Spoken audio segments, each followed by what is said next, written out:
I've been coming to Michigan Stadium for years. Most of my life, in fact. Ever since I was a kid, my dad would take me to see the Wolverines play almost every Saturday home game. However, this is the first time I've ever been here by myself. And the first time I've ever seen the stadium empty like this. It's strange. I've always thought of loud noises when I think of the big house. Screaming fans, the marching band blaring, the announcer booming over the speakers. But to hear it so quiet is strangely peaceful. It makes me think, who built this stadium?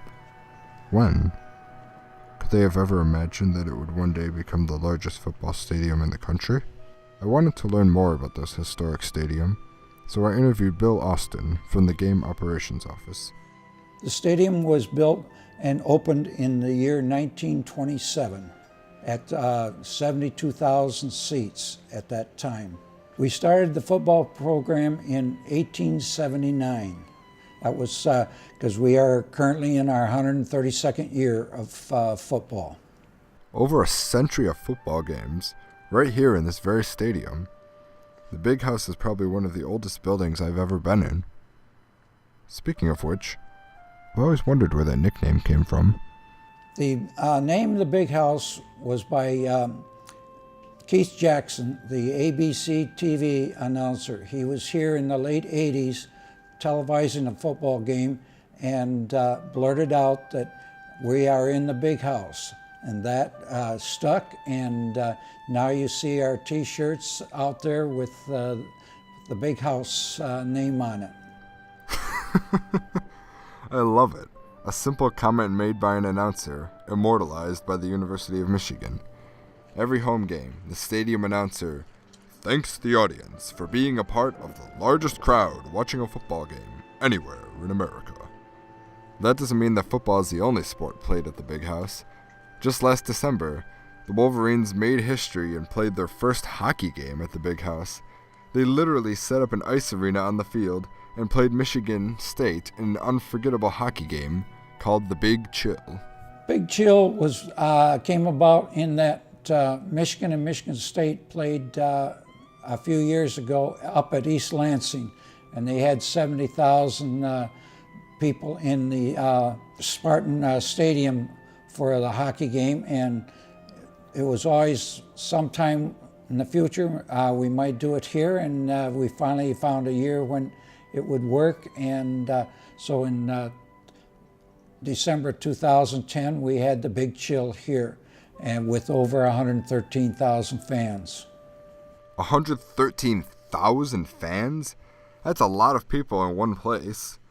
Michigan Stadium has always been expanding to accommodate its innumerable fans. One of the biggest renovations in recent years was in the 1990s, when many seats and new scoreboards were added. Then in the past few years, even bigger scoreboards were added, as well as suites on each end. The project started within the, as far as I know, in the athletic department, because we were filling up to a full capacity, and we were seeing other stadiums adding skyboxes, and so we started working on that in the early 90s. Approximately 5,000 to 6,000 seats. We were in net total, because we were losing seats because we were widening the aisles and putting railings in, so we are offsetting some of those losses with these suites and club seats.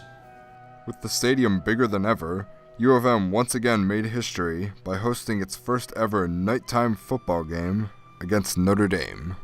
Everybody wanted to have a night game, and of course TV would always love to be here at the Big House on national TV for a game, and so it was picked that Notre Dame this year would be that game, and we had throwback uniforms that we used for this broadcast. The Big House is the largest football stadium in the United States, with a seating capacity of 109,901. We currently hold the attendance record for the NCAA at the Notre Dame game in 2011 at 114,804 people. This is a lovely stadium.